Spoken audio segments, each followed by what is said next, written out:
के थोड़े आज के इस अलग-अलग कार्यक्रम प्रयोग के दिखा रहा बाद हूं आज। वात मोक्षण, रक्त मोक्षण, घुटनों के दर्द से परेशान लोग या फिर आर्थराइटिस से परेशान हर कोई बहुत बेटर फील करेगा आज का जब कार्यक्रम वो पूरा देखेगा और इसको नियमित अपने जिंदगी में जो आप योगाभ्यास बताएंगे और जो सारे एहतियात बताएंगे उसको अगर शामिल कर लेगा तो स्वामी जी, अब तक जो लोग डायबिटीज होने पर भी मीठा छोड़ने की बात करते थे, डायबिटीज हो जाने के बाद मीठे से दूर होने की बात करते थे, लेकिन स्टडीज तो ये बता रही कि आर्थराइटिस में भी मीठा नहीं खाना है।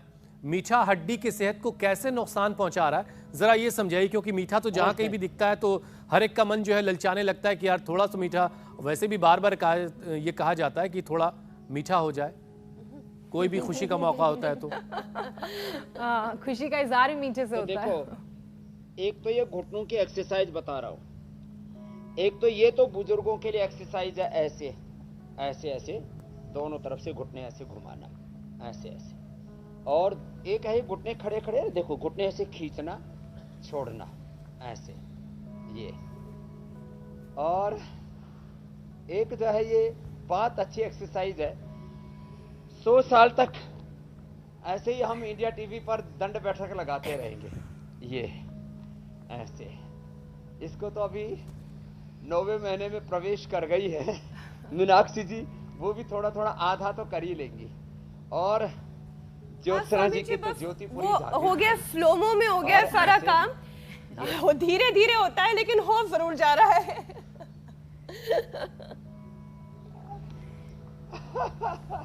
तो देखो, ये घुटने के लिए, फिर एक घुटने के लिए ये है ऐसे बैठ करके आगे पीछे ऐसे दबाना। अब देखो, आज ये घुटने का दर्द, ये तो एक जगह घुटने के दर्द की अभिव्यक्ति हो रही है। जोड़ों में दर्द, कमर में दर्द, fibromyalgia, arthritis, rheumatoid arthritis, RA, CRP, ANA, AVN, HLB27, ये घुटना का दर्द तो एक बहाना है पूरे दर्द को मिटाना और भगाना है। अब देखो, ये ऐसे ऐसे, अब ऐसे ऐसे, लेकिन और स्वामी फिर जी, एक जानना है मैं ये ऐसे चाह रहा ऐसे। था अब ये घुटने के हल्के हल्के अभ्यास हैं कि मीठा हड्डियों के लिए नुकसानदेह कैसे है और क्यों है। अब उसको भी बताता हूं। जो मीठा है ये सबसे पहले हमारे पाचन तंत्र को गड़बड़ करता है। आप देखेंगे मीठा खाते ही, मीठा खाने में तो बहुत अच्छा लगता है, इससे हमारा, अब देखो, ये घुटने की एक्सरसाइज बताता बताता ही बता देता हूं। वात रोग बढ़ता है मूलाधार स्वादिष्ठान मणिपुर चक्र की गड़बड़ी से। हम इसको ठीक भी यहीं से करते हैं, बस्ती देते हैं, पीड़ांतक क्वाथ की बस्ती देते हैं, गिलोय, एलोवेरा, पारिजात, हार श्रृंगार जिसको कहते हैं, और सहजना, इसका बस्ती एनिमा भी देते हैं। वात बढ़ता है नाभि के नीचे से, कफ बढ़ता है नाभि के ऊपर से, पित्त बढ़ता है यहां से। सब पाचन से ही, सारे मंदाग्नि से ही, इसको जठराग्नि कहते हैं, काय चिकित्सा, अग्नि चिकित्सा, यह आयुर्वेद का मूल सिद्धांत है। तो जब आप मीठा खाते हो तो वो आपके सीधा पाचन तंत्र पर असर करता है और आपकी अग्नि को मंद कर देता है। मंदाग्नि के बाद में फिर जो आपके हड्डियों के लिए पोषक तत्व चाहिए, छोटे छोटे न्यूट्रिएंट्स, माइक्रो न्यूट्रिएंट्स चाहिए, आपके हड्डियों के पोषण के लिए जिन प्रोटीन्स की आवश्यकता होती है, अच्छे 2 तरह के प्रोटीन है।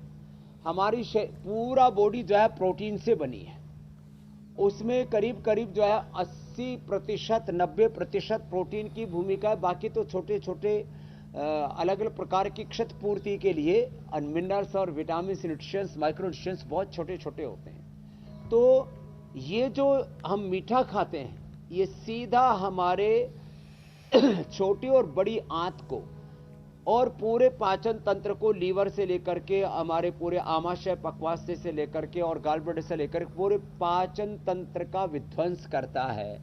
और इससे फिर हड्डियों की उल्टी गिनती शुरू हो जाती है, खट पट, और अलग अलग प्रकार से हड्डियों में डिफॉर्मेशन, अलग अलग प्रकार से वो डैमेज होने, विध्वंस होना वहाँ पर शुरू हो जाता है। इसलिए हमारे यहाँ पर कहा जाता है कि बच्चों को बहुत ज़्यादा, और चीनी के लिए तो बोलते हैं चीनी खाए तो आदमी की हड्डियां ही गल जाएंगी, ऐसा बोलते हैं।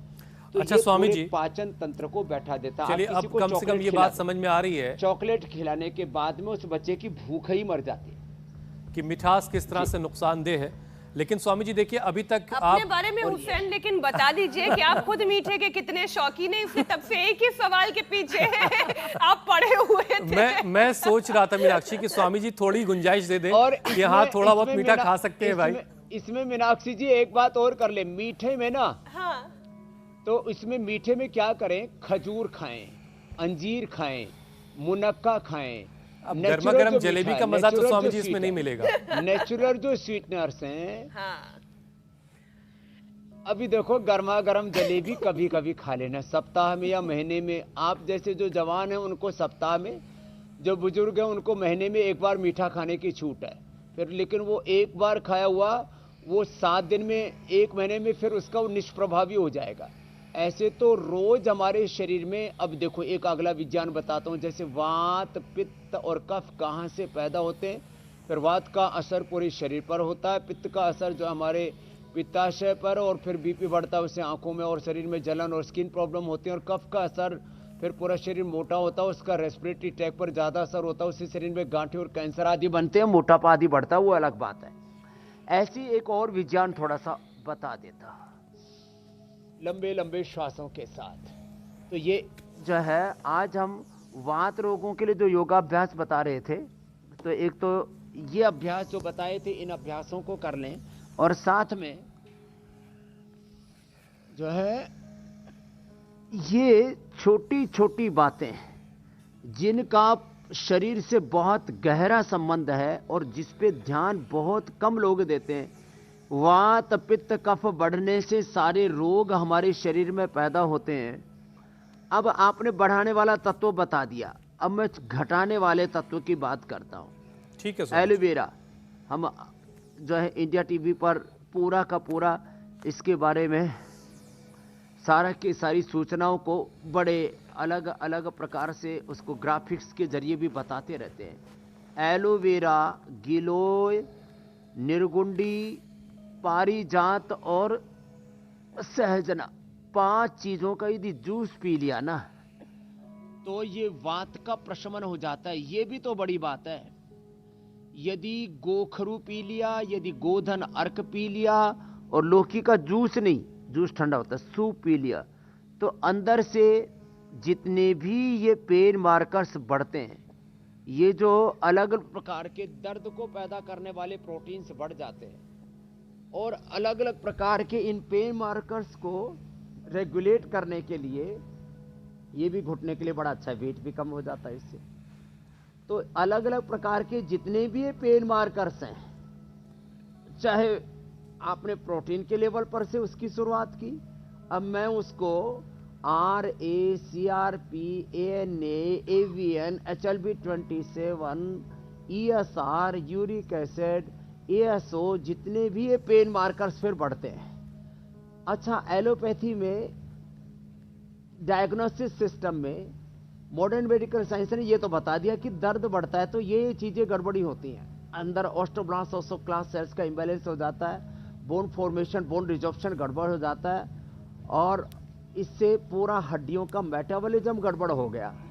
तो इतना तो बता दिया, लेकिन ये ठीक कैसे होगा? ये इसके लिए लोग क्या लेते हैं? पेन किलर, क्या लेते हैं? स्टीराइड, और क्या लेते हैं? बायोलॉजिकल्स।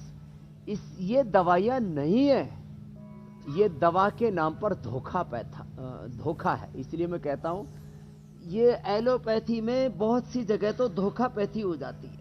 इंडिया टीवी हर वक्त हर जगह डाउनलोड करने के लिए सर्च करें India TV news Google play store या ऐप स्टोर पर।